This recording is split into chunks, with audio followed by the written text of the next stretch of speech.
आप लोग इस समय जानते हैं सबसे ज़्यादा ज्वलंत मुद्दा जो चल रहा है भारत में वो है यूजीसी के नया कानून, जिसे 13 जनवरी 2026 को भारत के राजपत्र पर प्रकाशित किया गया।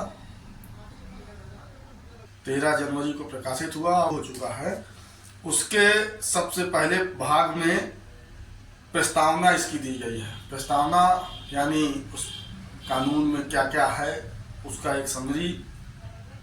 प्रस्तावना में लिखा है, यद्यपि विश्वविद्यालय अनुदान आयोग यूजीसी विश्वविद्यालयों में उच्च शिक्षा के मानकों का समन्वय एवं निर्धारण करने के लिए अधिष्ठ एक सशक्त किया गया है, और यद्यपि राष्ट्रीय शिक्षा नीति 2020 पूर्ण समता एवं समावेशन को सभी शैक्षिक निर्णयों की आधारशिला के रूप में मान्यता देती है, ताकि यह सुनिश्चित किया जा सके कि सभी छात्र शिक्षा प्रणाली में उन्नति कर सकें। और यद्यपि विश्वविद्यालय अनुदान आयोग उच्च शिक्षा संस्थानों में धर्म, नस्ल, जाति, लिंग, जन्म स्थान के आधार पर या दिव्यांग जनों के विरुद्ध भेदभाव के उन्मूलन के प्रति प्रतिबद्ध है।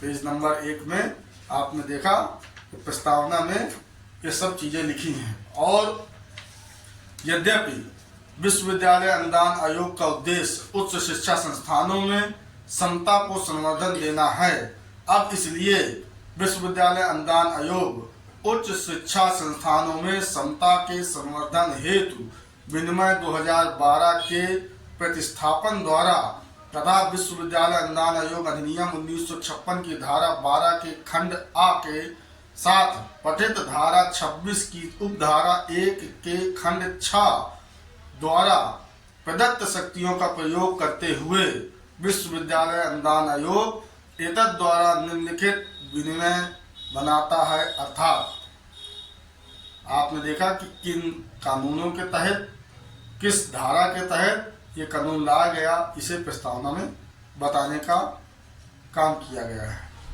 पहले नंबर पे है संक्षिप्त शीर्षक, प्रयोज्यता और प्रारंभ का है इसका पॉइंट।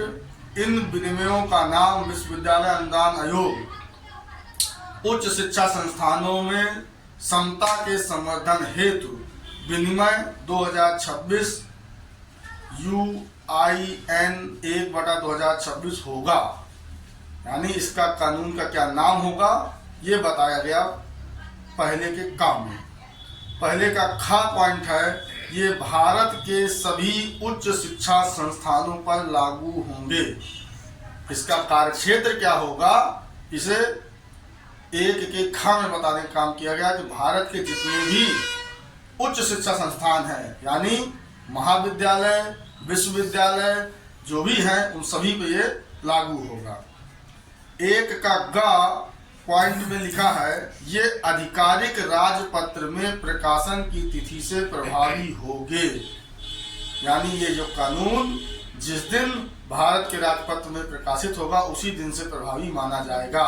इसीलिए आपको मैंने दिखाया था पेज नंबर 1 में ही, जब 13 जनवरी 2026 की डेट जो पड़ी है, इसका मतलब कि 13 जनवरी को प्रकाशित होते ही यह भारत के सभी विश्वविद्यालयों, डिग्री